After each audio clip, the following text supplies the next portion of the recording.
when I think of inner child healing, I think of Meena here. Wow, thank you. So, I would love for you to share what is the key that's kind of lying in our childhood as such, and how does that really work? Right. So, let's say a person comes into coaching or therapy, okay, or even a group scenario, or even something like, a kind of a group learning, okay, and they could be in their 20s, 30s, 40s, or 50s. They're sitting at that point where life has become unbearable, right? And it's like, I can't continue like this anymore. And when pain becomes that sharp, is when a person will seek, will actually trust another person to go and tell their story to. And when I say another person, I'm talking about a professional, not like their best friend or their partner or their parent, okay? And maybe they've already done that, and it's even that is not working, and that's when they say, okay, I need to talk to a professional. So then, if, like I said, 20s, 30s, 40s, however many years have gone, the problem actually started very long back. And so if I have a problem in my 30s or 40s, there is some way that I have been leading my life, coping with the situations that came up, which is not working now. Okay, and so how did those ways of coping, which in psychology we say it's all about patterns, patterns, and patterns. Now, how did those patterns get constructed? They got constructed, they started getting constructed from the moment I picked up messages from the outside world, what other people were saying to me, asking me to do, and then I started responding to them.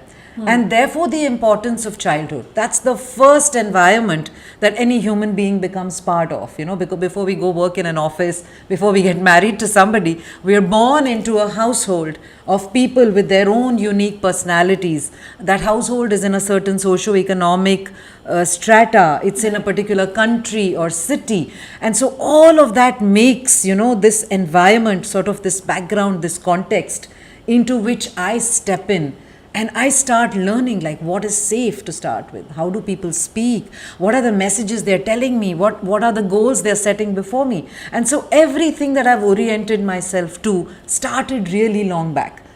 Therefore, childhood, the conditioning of the people around me, the environment around me, the culture around me, everything begins there. Got it. And you said something about like patterns, right? Like how are patterns really made? Like, it's not something we're always conscious about, right? Like, yes. Especially, I think we're never conscious about. Sorry, Kritika, I'm interrupting. For most people, your pattern is reality. Right. It's like, it's your default. It's like, I don't have any other way to be. Correct. Okay, so if somebody is yelling at me, whether I disengage, whether I yell back with equal or more energy, whether I just, go into a fight or flight or freeze, like I completely shut down. Exactly. Yeah. For me, that's my default. That's the only way to be that I know. Right. And we're never conscious about our patterns. Yes. Till we start working, till we start talking to somebody, and they start asking us, okay, could it be some other way? Like, was this the only option available? How about, and where did you see this? And what is this kind of behavior doing to you?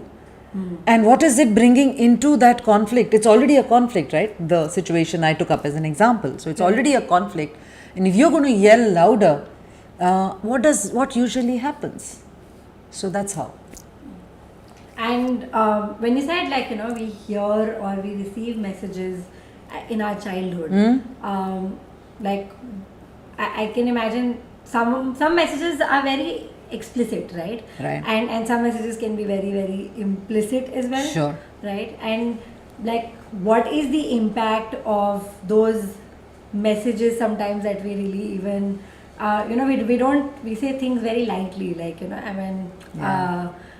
good kids don't get scared, for example. Yes. Right? So that is a message. Like, I have worked with you, so I know that you talk about like messages resulting in emotional wounds, and I love for you to explain that to the rest of our listeners as well.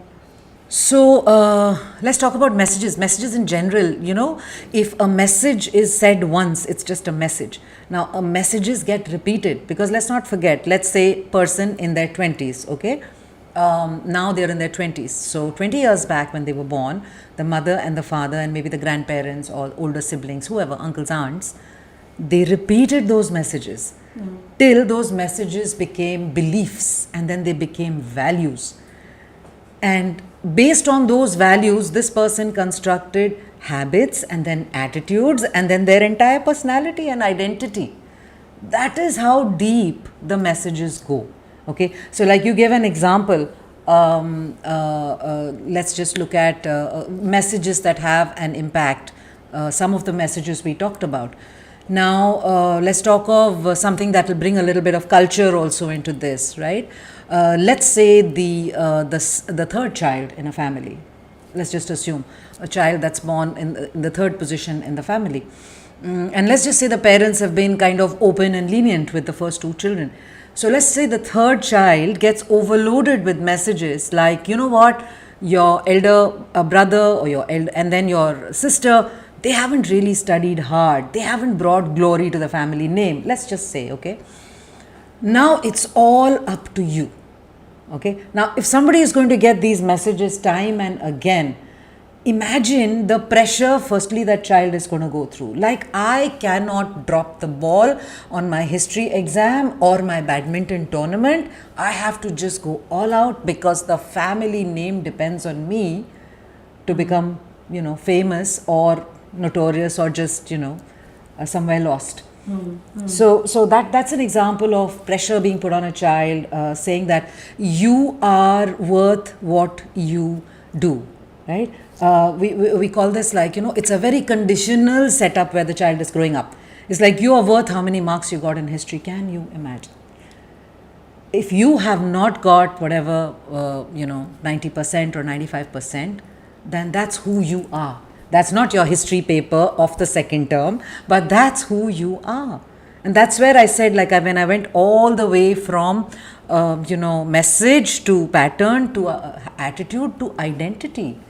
My identity, therefore, then when I grow up is like how much money I make, what kind of house I live in, what kind of car I drive, which kind of gym I go to, how much I weigh, and all of those things that become like my report cards. So the report cards never end. I could be in my 50s and 60s and I'm still holding up to standards that were kind of spelt out to me in my childhood.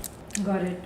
Correct? And like when, what are some other kind of childhood messages that you have seen that, your clients have picked up and like, how does that impact people like today, for example, right? I'm sure you have like a wide ranging view on what's happening as such. So what are some of those like, messages as such that people pick up on the way?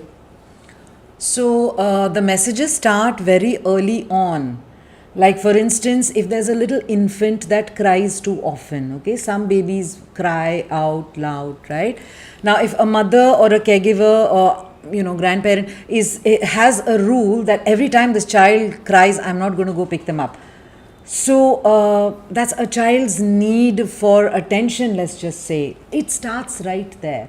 That if I'm going to, I need to measure the number of times that I ask for support or for, attention, or like little babies go through a lot of problems. Like, they could be having some like colic or gas in the stomach and, they need somebody to just pick them up or comfort them. They could be feeling cold, they could be feeling hot, they could be whatever, okay? So it starts right there, saying it's not okay for you to demand attention.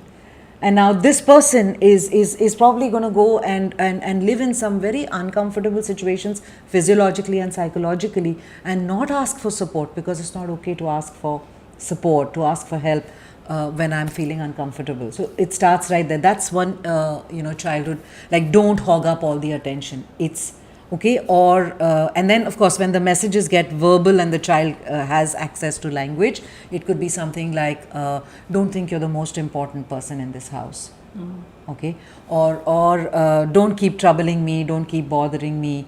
A simple thing like, let's just say there's a conflict going on in the house and the child needs to study peacefully because there's an exam the next day.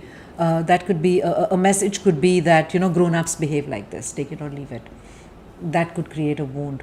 Again, if the child is fearful, so again, I know we've talked a lot about emotions, that fear is not okay. If a child has a fear of, let's just say, standing up on stage and reciting a nursery rhyme, that's where they start. And if the parental message constantly is that you've just got to go and do it, like, why are you thinking so much about it? That child does not have the space to communicate their fear.